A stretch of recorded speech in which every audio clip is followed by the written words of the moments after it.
Well, let's add another layer to our drawing program. Um, there is a point function rather than drawing an ellipse that we'll use. So we're just going to say, like, every time the mouse is pressed, we just want you to draw a single pixel at mouse X and mouse Y. And so this will, I'll run it and you'll see what that looks like. So nothing is happening, and then I depress the mouse, and maybe you can see if I draw a lot of them that in fact it is drawing pixels on the screen, just single pixels, which is okay-ish. It's a little bit more accurate of a representation of what we're drawing or something. It's different, but the cursor, you can tell, doesn't draw every single pixel in the path, because at 60 frames a second, I'm moving the cursor quickly enough that, it's not, if I go really slow, it'll draw a line. But if I move quickly, the cursor, you can see, the faster I move it, the further away those dots are, because only one dot is being drawn every 60th of a second.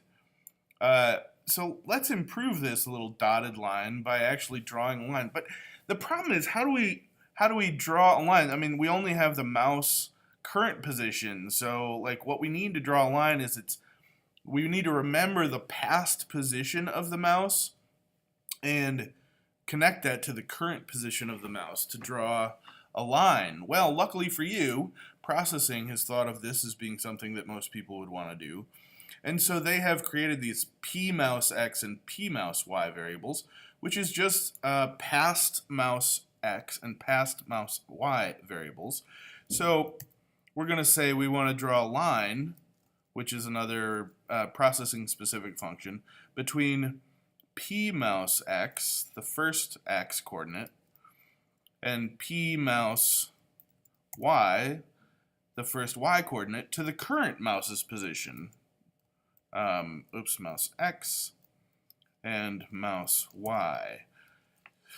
So this all of a sudden creates a better representation of what we want. It draws a line from the past position of the mouse in the last frame that was drawn to the current frame. So it does this 60 times a second.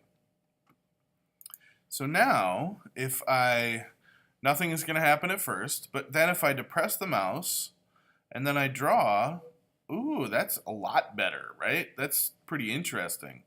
And we're able to do that because of the past mouse variable, pmouse_x and pmouse_y, that processing creates for you. You can do this in other programs. You just have to create your own variable to remember the past position of the mouse. It's just slightly annoying. So processing just takes care of that annoyance for you, which is, great, especially at first. So that's the pmouse_x and pmouse_y variables.